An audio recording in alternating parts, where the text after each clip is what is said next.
Pour la prochaine heure, vous écoutez Samedi de lire avec Amélie Boivin-Enfield. Bonjour tout le monde, bienvenue à l'émission Samedi de lire. Et cette semaine, je reçois un auteur que j'aime beaucoup, Martin Michaud. Allô? Et Martin, j'ai envie de te présenter aux auditeurs qui ne te connaissent pas encore. Alors, tu es un ancien avocat qui pratique plus depuis 2 ans. Voilà. Écrivain, scénariste. Et ta première publication a été en 2010 avec Il ne faut pas parler dans l'ascenseur. Tout à fait. 2011, par la suite, La chorale du diable. 2012, Je me souviens. 2013, Sous la surface. Et 2014, ça a été une année foisonnante pour toi. 2 romans qui ont été publiés.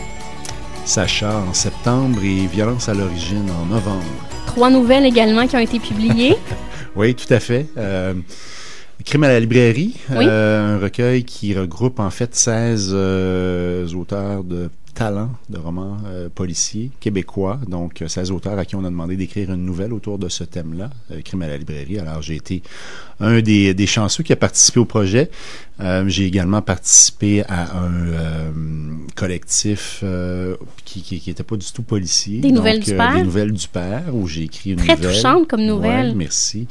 Donc c'est ça, une nouvelle qui s'appelait Un pépin dans ta pomme, hein? Celle de Crime à la librairie, c'était Une longue vie tranquille, et j'ai aussi écrit une petite nouvelle pour la revue Zinc, qui est une super chouette revue dont j'aime beaucoup le graphisme, et évidemment également la ligne éditoriale, et donc cette nouvelle-là s'appelait Feu rouge. Et tantôt on va en parler dans ma chronique littéraire, anecdote aussi dans les salons du livre, il y a une anecdote de toi aussi. Ah oui? Oui? Ah oui, tout à fait. Dans le livre, c'est ça. Chez Québec-Amérique? Oui, en fait, t'as tout à fait raison. Et j'ai pas lu le rendu de ça parce que, en fait, j'ai tellement été accaparé par le salon que j'ai pas pris 2 secondes pour aller voir Isabelle et comment s'appelle déjà l'autre journaliste qui a collaboré avec elle. Donc, j'ai le livre juste devant toi, vert. Oui, OK. Donc, voilà. Passé au salon, Isabelle Hachier et Hugo Fontaine. Voilà. Donc, j'avais parlé à Hugo. J'ai raconté une anecdote à propos d'un lecteur, une anecdote assez particulière. Et ce lecteur-là est venu me voir au Salon de Montréal cette année pour me dire « Hey, écoute, je suis très touché, j'ai lu Passer au salon, puis je me suis reconnu, mais moi, je n'ai pas encore eu la chance de voir ce que ça donne sur papier. Alors peut-être que tantôt... on pourra en parler? Mine de rien, je pourrais regarder ça, puis en parler un peu. » Et on peut dire que tes plus récents ouvrages dans le domaine du polar, Violence à l'origine ou Sur la surface, La note parfaite à la presse? Ben oui, écoute, c'est rare. Oui, c'est ça, ben tout à fait. Habituellement, il y a quelques romans policiers dans l'année qui reçoivent la note suprême de 5 étoiles. Norbert Spener, qui est un critique quand même assez redoutable. Donc voilà, je me considère très privilégié pour mes 2 derniers romans d'avoir obtenu la note parfaite. Donc effectivement, disons que ça commence bien la journée quand tu ouvres le cahier des arts de la presse et que tu comptes le nombre d'étoiles au-dessus de ton roman et qu'il y en a 5. Et la preuve que les gens ont beaucoup aimé Sur la surface, les droits ont été achetés par une maison de production américaine? En fait, c'est une maison de production de Montréal qui travaille avec des fonds américains, donc pour produire en fait un film qui serait une adaptation de ce roman-là. Puis effectivement, c'est pour le marché américain. Puis pourquoi le marché américain? Ben, d'une certaine façon, c'est pas parce qu'on boude le Québec ou qu'on veut pas faire un film pour le Québec, c'est juste que ça permet d'avoir des moyens financiers beaucoup plus importants et donc un budget de production de 2 à 3 fois supérieur à ce qu'on pourrait avoir ici au Québec. Donc voilà, c'est un projet là qui est en train de cheminer, qui suit son cours. C'est un long processus, hein? Ben oui, c'est un long processus parce que financer ce genre d'aventure-là, disons que c'est un bon défi. Mais écoute, récemment, justement, je parlais avec le producteur qui a acquis les droits, puis il me disait que ça va très, très bien. Puis il est confiant peut-être là, de pouvoir qu'on puisse commencer déjà la scénarisation aussitôt que le printemps prochain. Est-ce que tu vas collaborer à la scénarisation? Ben oui, en fait, c'est ça l'idée, c'est que je serais la personne qui écrirait, disons, la première version du scénario. Donc, en anglais? En anglais. Ben moi, en fait, ayant travaillé 20 ans comme avocat d'affaires, je dirais que 95% de mon travail, ça consistait à écrire des contrats. Donc, c'était toujours en anglais. Alors, ce qui me permet, dans le fond, d'être capable de dialoguer là, un scénario en anglais. Donc, voilà, ça serait ça l'idée.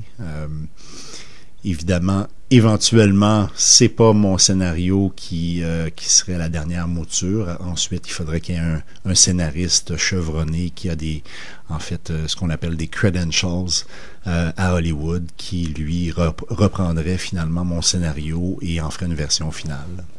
Mais oui, donc j'aurais quand même la chance de participer à titre de premier scénariste. Là. Wow, on espère que ça va fonctionner. Ben oui, écoute, on se croise les doigts, mais moi, je dis toujours la même chose à propos des séries télé puis des projets cinéma.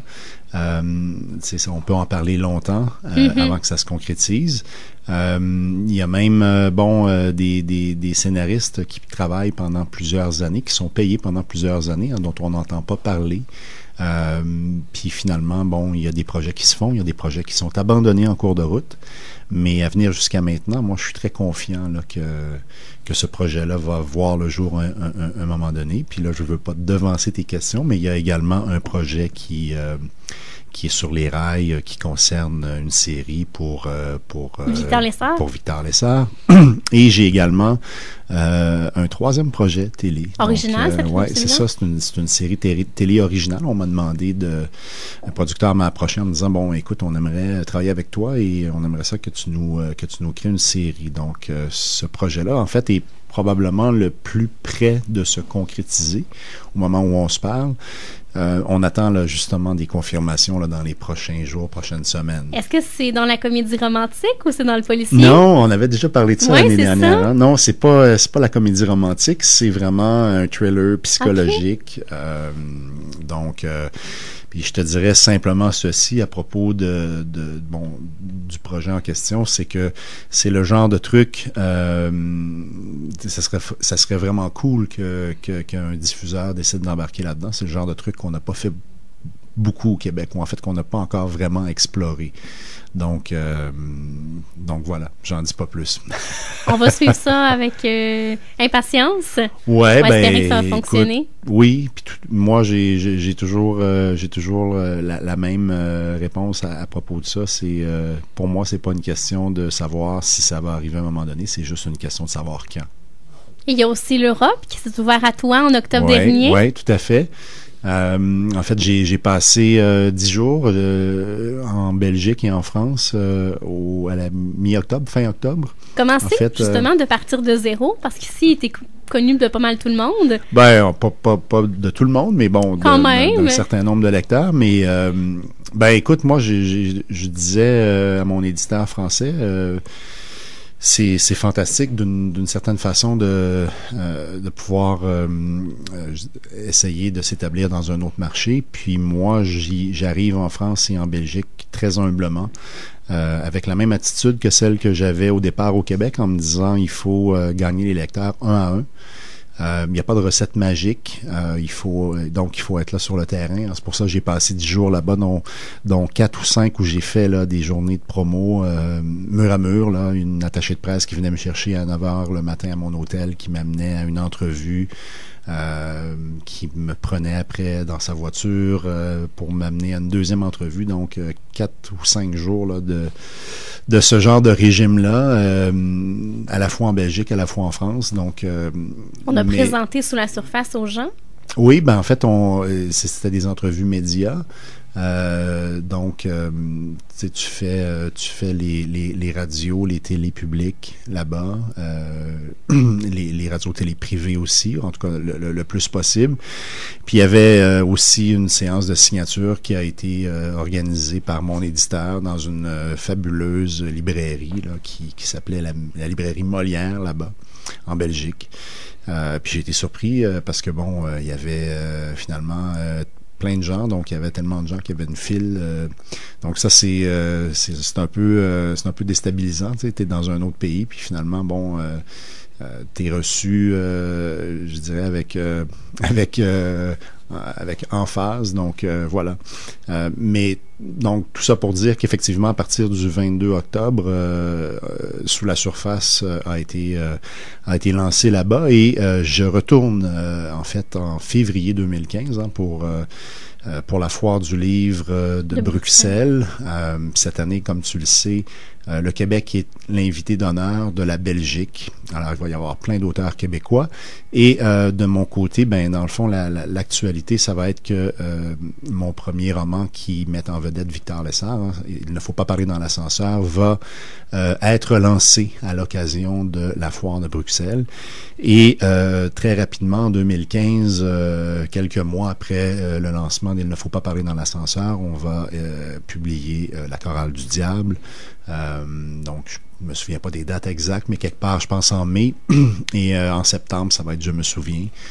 Et en 2016, bon, il y aura Violence à l'origine, il y aura Sacha. Donc voilà, c'est une espèce de processus qui est enclenché. Là, on va essayer je dirais, de gagner le cœur des lecteurs belges et français. Puis il y a également d'autres pays où il y a des francophones. Donc la Suisse, par exemple, il y a également un petit bastion de lecteurs francophones en Allemagne. Donc voilà, on va essayer de tranquillement, pas vite, étendre nos tentacules là-bas. Est-ce qu'il y a une raison pourquoi on a commencé justement avec Sous la surface plutôt que commencer avec un Victor Lessard? Oui, c'est en fait une question tout simplement de timing, c'est-à-dire que de la façon dont finalement on a envisagé le tout, c'est que on voulait s'établir, avoir une présence dans le marché dès 2014. Et donc, comme Lessard, c'est une série, on voulait pas commencer finalement avec un premier Lessard, attendre jusqu'en février pour en publier un deuxième. On voulait que les Lessards soient publiés comme une espèce de tir groupé. Donc, on s'est dit, on va commencer par Sous la surface, qui est un hors-série, puis après, on pourra publier les Lessards en rafale. Martin, si tu me permets, on s'arrête et on continue de parler de ton plus récent roman. Avec plaisir.